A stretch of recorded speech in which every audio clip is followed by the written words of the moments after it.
اچھی سوچ، پختہ عزم۔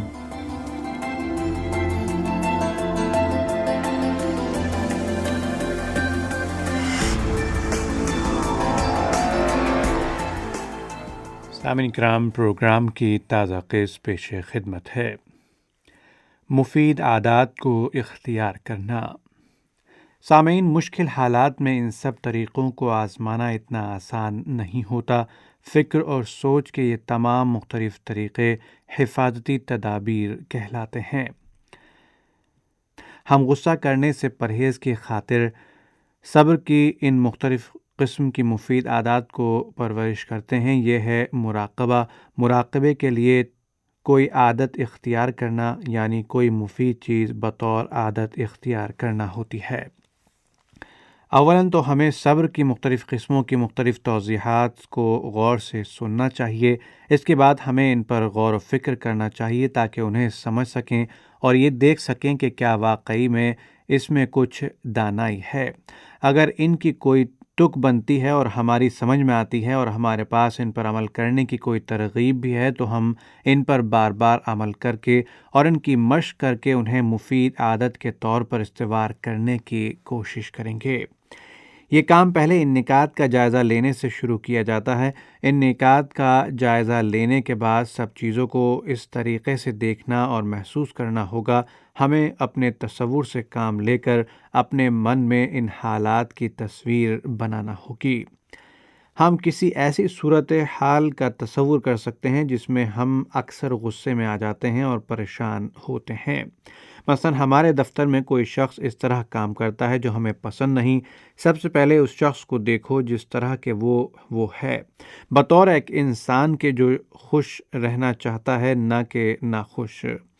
اگرچہ وہ اپنی پوری کوشش کر رہا ہے لیکن وہ ایک بچے کی مانند ہے اور حقیقت نہیں جانتا کہ وہ کیا کر رہا ہے۔ اگر ہم اس کے بارے میں اس طریقے سے دیکھیں اور محسوس کریں اور جب ہم گھر میں خاموش بیٹھے ہوں تو اپنے دل میں اس کو دہرائیں۔ ہم اس بارے میں جتنی زیادہ مشق کریں گے اتنا ہی زیادہ آسانی سے اس وقت زیادہ مثبت طریقے سے اس کے بارے میں رد عمل ظاہر کریں گے جب ہم دفتر میں ہوں اور ناپسندیدہ حرکتیں شروع کر دیں۔ اس کے ساتھ غصہ کرنے کے محرک کے بجائے دل میں ایک نئی تحریک پیدا ہوگی، زیادہ صبر اور زیادہ برداشت کی تحریک۔ اس کے بچکانہ رویے کو دیکھنے سمجھنے کی مشق کرنے کے بعد تاکہ ہم اس کے شرارتی طور طریقوں کو صبر سے برداشت کر سکیں، ہم ایک قدم اور آگے بڑھ سکتے ہیں۔ ہم یہ دیکھیں کہ جب اس ناپسندیدہ طریقے سے کچھ کرتا ہے تو اس کی عزت کم ہو رہی ہوتی ہے، لہٰذا ہم اس کے لیے اپنے اندر دردمندی کا جذبہ پیدا کرتے ہیں۔ ہم مراقبے کے ذریعے اس طریقے سے دیکھنے اور محسوس کرنے کی عادت ڈال سکتے ہیں۔ جب صبر کے ساتھ دیکھنے اور محسوس کرنے کی فائدہ مند عادت پڑ جاتی ہے اور اسے اور ہمارا حصہ بن جاتی ہے، یہ ہمیں درپیش مشکل حالات کا سامنا کرنے کا ہمارا قدرتی طریقہ بن جاتا ہے۔ جب ہمارے ذہن میں یہ تحریک پیدا ہوتی ہے کہ ہم غصہ کریں تو اس میں کچھ وقفہ پیدا ہوگا۔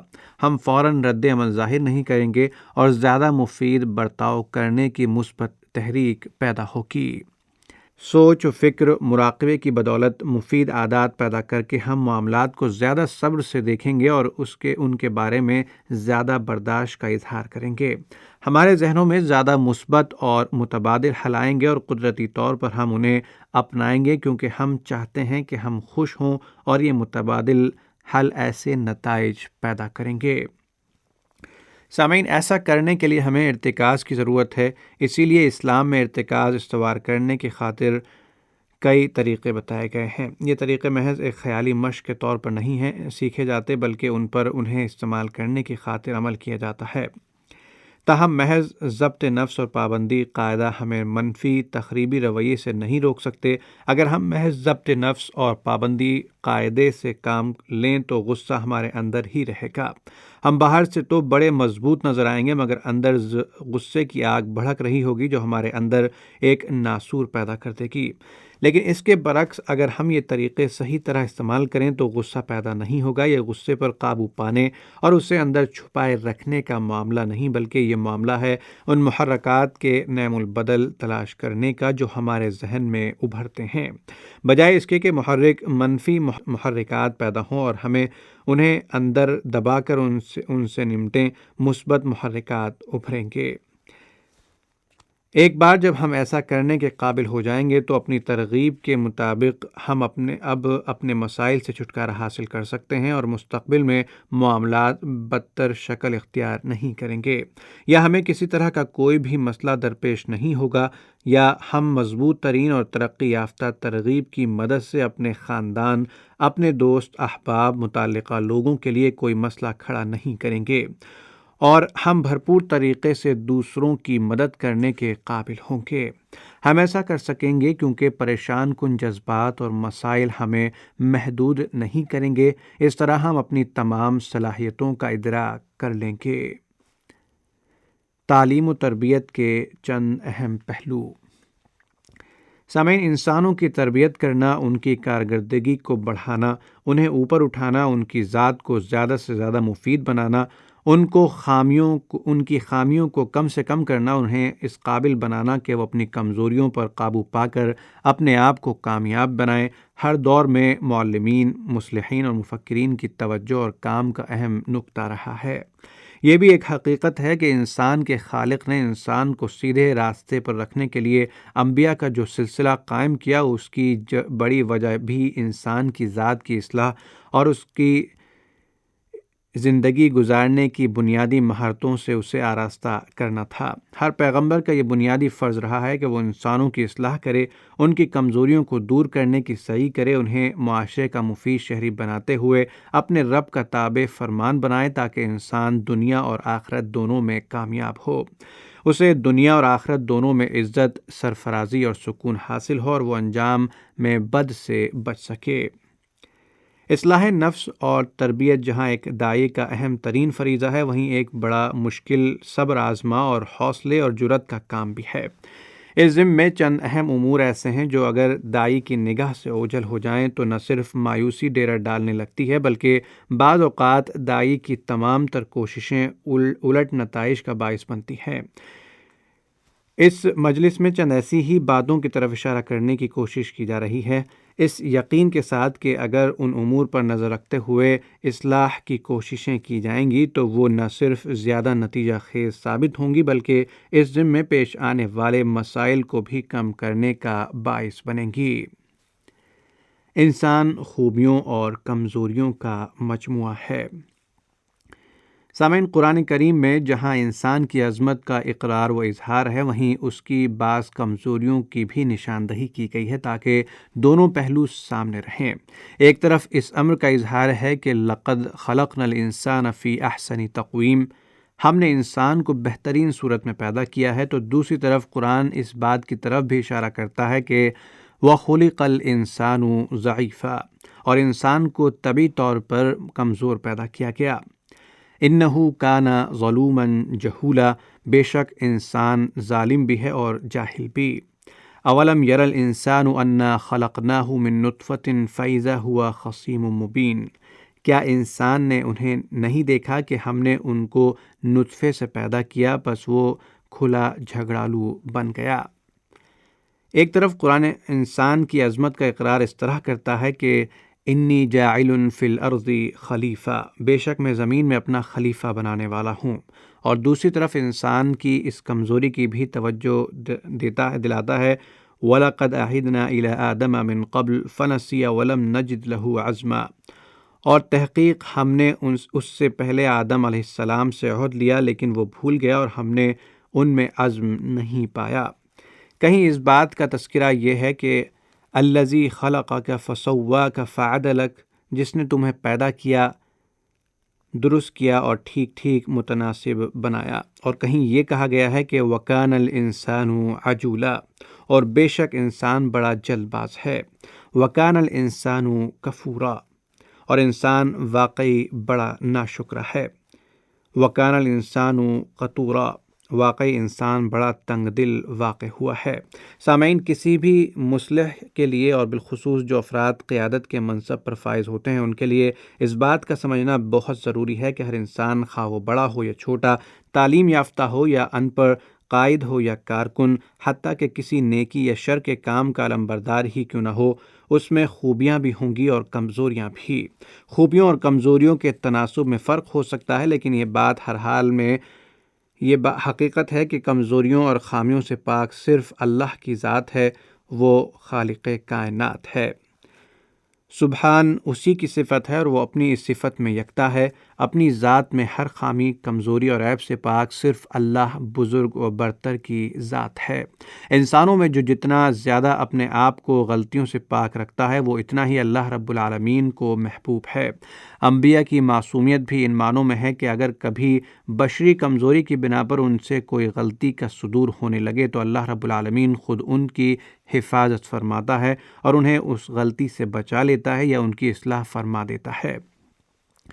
سورہ یوسف میں اللہ رب العالمین اپنی اسی حکمت کو بیان کرتے ہوئے ارشاد فرماتا ہے وَلَقَدْ هَمَّتْ بِهِ وَهَمَّ بِهَا لَوْلَا أَن رَأَىٰ بُرْهَانَ رَبِّهِ، اس کی طرف بڑھی اور یوسف بھی اس کی طرف بڑھتا اگر اپنے رب کی برہان نہ دیکھ لیتا۔ یہ غلطی ضروری نہیں اللہ تعالیٰ کی نافرمانی کے سلسلے میں ہی ہو، بلکہ پالیسی اور طرز عمل کے درست نہ ہونے کے سلسلے میں بھی ہو سکتی ہے۔ مثال کے طور پر حضور اکرم صلی اللہ علیہ وسلم ایک دفعہ کچھ سرداروں کو دین کی دعوت دے رہے تھے کہ ایک نابینا صحابی حضرت عبداللہ بن مکتوم نبی صلی اللہ علیہ وسلم سے کچھ پوچھنے کی جسارت کر بیٹھے۔ بشری تقاضے کے تحت حضور صلی اللہ علیہ وسلم کو یہ بات ناگوار گزری تو اللہ رب العالمین نے فوراً اصلاح کرتے ہوئے پوری امت کو یہ سبق دے دیا کہ اللہ کے نزدیک وہ زیادہ اہم ہے جو اپنے اصلاح کرنے کی جد و جہد میں مصروف ہے۔ اس طرح کی اور بھی مثالیں قرآن کریم میں موجود ہیں۔ مثال کے طور پر قرآن کی یہ آیت سامنے رہے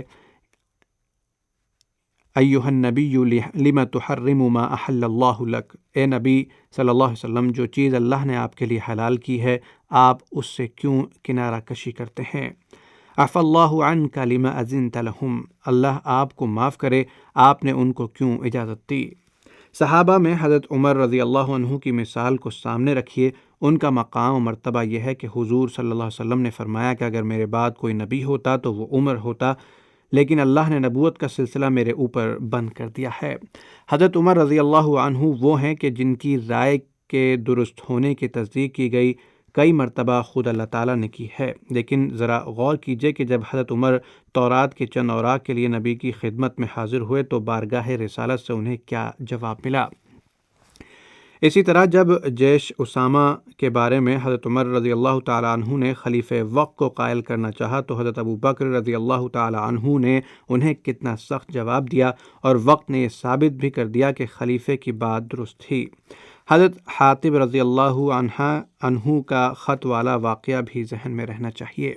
ان تمام باتوں سے سمجھانا یہ مقصود ہے کہ اصلاح و تربیت کرنے والوں کو ہمیشہ یہ بات ذہن میں رکھنی چاہیے کہ یہ ممکن ہے کہ بڑے سے بڑا شر رکھنے والا انسان بھی اپنے اندر کوئی خوبی رکھتا ہو، اور اس کی بنا پر اللہ رب العالمین اس کے لیے ہدایت کے دروازے کھول دے، اور یہ بھی ممکن ہے کہ کسی بڑے سے بڑے خیر کے علمبردار سے کسی غلطی اور کوتاہی یا کمزوری کا ظہور ہو جائے۔ لہذا داعی اور مصلح کا کام اپنی جد و جہد کو آگے بڑھانا اور اسے درست سم میں رکھنا ہے، نہ کہ کسی کی کمزوری اور خامی کو بہانہ بنا کر مایوس ہو کر بیٹھ جانا ہے۔ سامعین، اس چیز کو ذہن میں رکھنے سے دو بڑے فائدے حاصل ہوتے ہیں۔ اپنی ذات کے حوالے سے اگر یہ حقیقت سمجھ میں آ جائے تو انسان میں اپنی بعض خوبیوں کو دیکھ کر تکبر اور غرور کا رویہ پیدا نہیں ہوگا، نہ وہ دوسروں کو ہی حقیر سمجھے گا۔ اس کی نگاہ فوراً اپنی خامیوں پر جائے گی، جس سے اس کے اندر کمزوریوں کو دور کرنے اور خوبیوں کو پروان چڑھانے کا جذبہ کبھی سرد نہیں پڑے گا۔ نیز اپنی بعض کمزوریوں اور خامیوں کو دیکھتے ہوئے مایوسی اور احساس کمتری کا شکار بھی نہیں ہوگا، جو انسان کو گمراہ کرنے کے لیے شیطان کا اہم ترین ہتھیار ہے۔ دوسروں کے حوالے سے ایک یہ کہ جب بندہ سمجھ لیتا ہے کہ غلطیوں سے پاک صرف اللہ کی ذات ہے تو پھر انسانوں میں سے کسی کی محبت اور عقیدت اس حد کے آگے نہیں بڑھتی جہاں سے شرک اور بت پرستی کے دروازے کھلتے ہیں۔ انسان انسانوں کو ہی خالق کے ساتھ شریک ٹھہرا کر ان کی پوجا اور پرستش شروع کر دیتا ہے۔ پہلی قوموں نے اپنے انبیاء کو اسی لیے خدائی میں شریک بنا کر ڈالا کہ عقیدت حد سے بڑھ گئی تھی۔ دوسرا یہ کہ جب انسان ذمہ دار اور قیادت کے منصب پر فائز لوگوں کے غلط فیصلے دیکھتا ہے اور یا اس کے سامنے ان کی کوئی ذاتی کمزوری آتی ہے تو وہ مایوس ہو کر اپنا راستہ تبدیل کرنا نہیں کرتا بلکہ ان کی اصلاح کی طرف اور زیادہ توجہ ہو جاتی ہے اور اس سے تحریکوں میں بدلی نہیں پھیلتی اور نشانات منزل راستے کی گرد و غبار میں دھندلے نہیں ہوتے۔ اسی طرح جب ایک قائد اور ذمہ دار اپنے ماتحت افراد میں کوئی کمی اور کوتاہی دیکھتا ہے تو جھنجھلاہٹ اور مایوسی کا شکار نہیں ہوتا بلکہ وہ زیادہ تندہی کے ساتھ اس کی اصلاح پر لگ جاتا ہے۔ سامعین کرام، اسی پر بس کرتے ہیں تو اگلے ہفتے تک محمد رضی کو اجازت دیجیے۔ والسلام علیکم ورحمۃ اللہ وبرکاتہ۔